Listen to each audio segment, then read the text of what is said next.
Hello guys, আজকে চলে এলাম আমি আমার খুবই পছন্দের একটি শাক, কলমি শাকের একটু রেসিপি নিয়ে।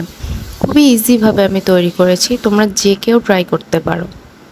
যারা বিগিনার্স আছো তারাও করতে পারো, কোনো সমস্যা নাই। তো প্রথমেই আমি কলমি শাকগুলো ভালোভাবে ঝুরি ঝুরি করে কেটে নিয়েছি। আগে ধুয়ে নিয়েছিলাম অবশ্য, তারপর আমি কেটে নিয়েছি, কারণ শাক অবশ্যই আগে ধুয়ে তারপর কাটবে, না হলে এতে পুষ্টিগুণটা নষ্ট হয় আর কি। কাটার পর যদি ধোয়া হয় তাহলে পুষ্টিগুলো সব জলের সাথে বেরিয়ে যায়। টিপসটা ফলো করতে পারো, তোমাদের হেলথে অনেক হেল্প হবে আর কি। তো যাই হোক, প্রথমে আমি প্যানটা গরম করে সরিষার তেল দিয়ে নিয়েছি, তারপর পেঁয়াজ রসুন দিয়ে একটু তেজপাতা দিলাম, দিয়ে একটু ভেজে ভেজে নিয়েছি। ভাজা হয়ে গেলে তারপর জাস্ট আমি কলমি শাকটাকে এর মধ্যে ছেড়ে দিচ্ছি। কলমি শাকের সাথে আমি হালকা একটু জল সহ দিয়েছি।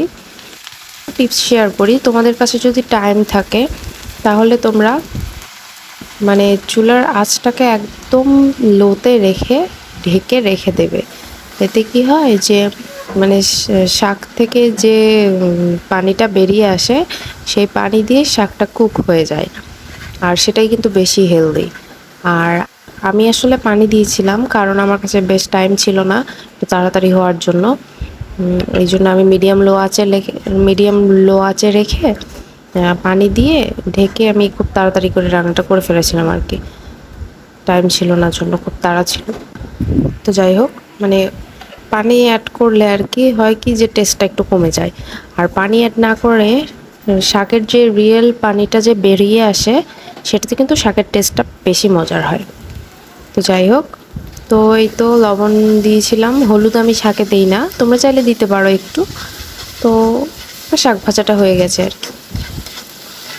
এই তো ফাইনাল লুক দেখতে পাচ্ছ, খুব ইয়ামি হয়েছিল খেতে। আর এটা কিন্তু অবশ্যই আমার খুবই ফেভারিট একটা শাক, মানে যতগুলো শাক আছে সবগুলোর মধ্যে এটাই আমার মোস্ট ফেভারিট। তো রেসিপিটা একবার হলেও অবশ্যই ট্রাই করতে পারো, খুব মজার হয়। আজকের ভিডিওটি ছিল এ পর্যন্তই। নেক্সট তোমরা কি ভিডিও চাও আমার চ্যানেলে অবশ্যই আমাকে কমেন্ট বক্সে জানাবে, আর আমার চ্যানেলটিকে অবশ্যই সাবস্ক্রাইব করতে ভুলবে না, আর পাশে থাকা বেল আইকনটিও ক্লিক করতে ভুলবে না, যেন আমি কি রেসিপিস দিচ্ছি সেগুলো খুব তাড়াতাড়ি তোমাদের কাছে জাস্ট পৌঁছে যায়। তার জন্য বেল আইকনটিও ক্লিক করে দেবে। তো টাটা।